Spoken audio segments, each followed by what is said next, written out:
terungkap dalam surah An-Nisa, itu ada 4 hukuman, ya. Ada 4 hukuman bagi orang-orang yang menumpahkan darah manusia. Hukuman Allah yang ketika dia itu melakukan pertumpahan darah itu tanpa sebab tertentu. Ada 4 hukuman yang disebutkan dalam Al-Quran surah An-Nisa ayat 93. Yang disebutkan dalam Al-Quran itu, a'udzubillahi minasyaitonirrajim, wa may yaqtulu mu'minan muta'ammidan, siapa orang yang membunuh seorang mukmin muta'ammidan, dengan sengaja atau terencana pembunuhan itu. Kalau dia sudah berencana membunuh, bahkan berencana untuk menyakitkan, berencana untuk menghilangkan nyawa seseorang mukmin, fajazauhu jahannamu khalidan fiha, maka sebagai balasannya hukuman Allah bagi mereka adalah neraka jahanam yang mereka kekal di dalamnya. 1. Saudara, nggak ada yang pernah mau masuk neraka jahanam, betul? Saudara mau nggak masuk neraka jahanam? Mau nggak kira-kira? Nggak ada yang mau. Ya, ini pertama yang Allah berikan, hukumannya neraka jahanam. Yang kedua, hukuman Allah kepada orang yang sengaja membunuh seorang muslim, darah seorang mukmin yang suci itu. Wa ghadiballahu alaih, Allah turunkan murka kepadanya. Kalau Allah sudah murka, saudara, diangkat keberkahan hidup orang-orang yang melakukan kezaliman itu. Wa ghadiballahu alaih. 2. Yang ketiga, hukuman bagi orang yang melakukan pembunuhan dengan sengaja itu, wala'anahu, dan Allah melaknat dia, dilaknat oleh Allah Subhanahu wa ta'ala. Dan yang keempat, wa'adda lahu 'adzaban 'azima, dan Allah akan sediakan baginya siksa yang berat, siksa yang besar. Na'udzubillah summa na'udzubillah. 4 hukuman bagi orang-orang yang melakukan kezaliman, menumpahkan darah manusia. Dima'ukum, inna dima'ukum, sesungguhnya darah kalian itu haramun, suci, jangan kau tumpahkan darah itu. Kalau enggak mau dihukum dengan hukuman yang disebutkan tadi dalam Al-Quran, suci, saudara. Ini pun bentuk kezaliman yang dilakukan oleh orang-orang yang membenci kebenaran, membenci segala bentuk-bentuk syariah agama Allah. Ketika dia benci, maka sudah pasti kezaliman itu ada dalam hidup dia. Dia lakukan dengan pertumpahan darah. Dima'ukum, saudara. Jadi jelas di larangan keras dari Nabi. Apakah itu zalim? Zalim. Dia telah zalim kepada orang lain, menumpahkan darah itu. Dan jelas-jelas Rasul sudah mengharamkan itu. Nggak boleh melakukannya. Bahkan apa lagi?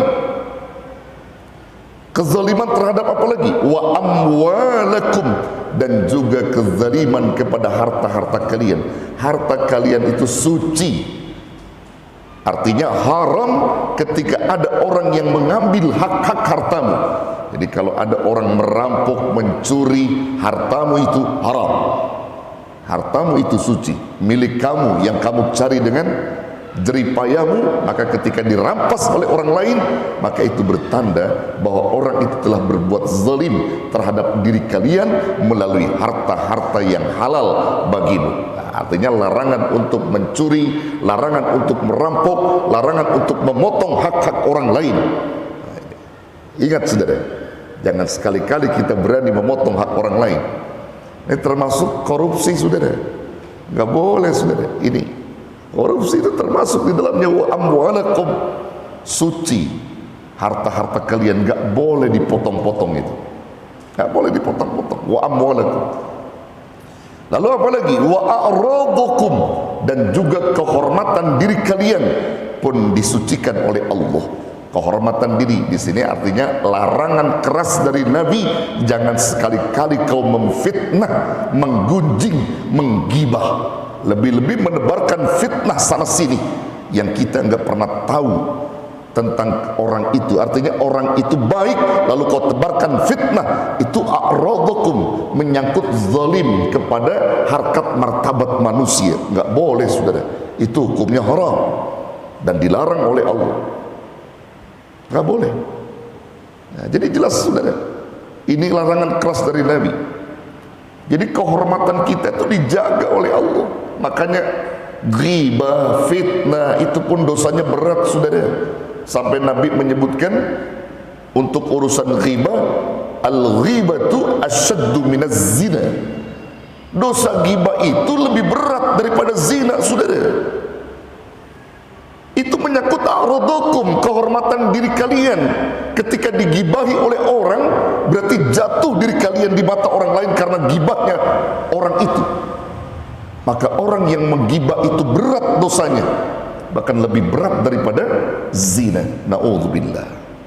Namun antum jangan berpikir begini, dah kalau begitu jangan gibah, kita zina aja dah. Jangan begitu. Itu parah, itulah lebih parah lagi, jangan. Ini kalau perbandingannya, saudara, kalau zina Anda melakukan perzinahan, dosa kamu berdua, ya, kamu dengan orang yang berzina itu, dan itu cukup di situ dengan Allah. Tapi kalau kamu ghibah, di saat kamu mati, dosa jariahmu terus berada di situ, terus ada. Orang lain percaya dengan ghibah antum, terus dari ghibah dari mulut ke mulut terus jariah, yang disebut dengan dosa jariah. Bukan hanya sodaqah jariyah, tapi dosa juga ada dosa jariyah. Itu karena ghibah, saudara. Nah begitu juga fitnah. Al fitnatu asaddu minal qatl. Jadi fitnah itu lebih dahsyat dosanya daripada pembunuhan. Fitnah itu. Fitnah, saudara. Nah ini jangan sampai nih kita hidup pada zaman fitnah. Ini makanya saya luruskan, saudara jamaah sekalian, agar berhati-hati menyikapi perkembangan zaman ini. Ya, harus hati-hati. Jangan kita terprovokasi oleh berita-berita yang tidak benar. Lebih-lebih sampai ada mau baku hantam di antara kita. Jangan, saudara, nggak boleh. Kita kalau cerdas kita bermedsos, cerdas kita melakukan membaca satu berita-berita. Jangan main putuskan saja. Kita punya Allah, kembalikan semua kepada Allah, gitu saja. Jangan kita menghukum dalam artian begini, bahwa ini adalah sesuatu yang tidak benar sehingga ribut dengan ini yang benar, ini yang salah, ini enggak boleh. Kita tetap berlindung kepada Allah, minta Allah yang tahu segalanya. Jadi perbuatan-perbuatan kita enggak orang lain enggak pernah tahu memang perbuatan kita ini dusta atau jujur, yang tahu kita dengan Allah. Maka karena kita nggak pernah tahu tentang perbuatan dia jujur atau tidaknya, kita kembalikan kepada Allah. Allahu ya'lam. Allah itu maha tahu. Wa antum la ta'lamun. Itu, saudara, ya. Jadi kalau dibilang wah ini bohong, ini jangan juga, biarin aja. Ya. Kita nggak pernah tahu itu. Nanti kita kembalikan semua kepada Allah. Gitu. Kita kembalikan itu yang benar, saudara. Nah, ini saya lagi memberikan sesuatu supaya pandangan bahwa Islam begitu memuliakan darah manusia, gitu. Islam sangat memuliakan jiwa manusia, ya, dari mulai darahnya, hartanya, sampai kehormatan dirinya dijaga oleh Islam itu. Sampai-sampai ada yang melakukan itu, maka dia akan mendapatkan dosa yang berat, saudara. Dosa yang berat.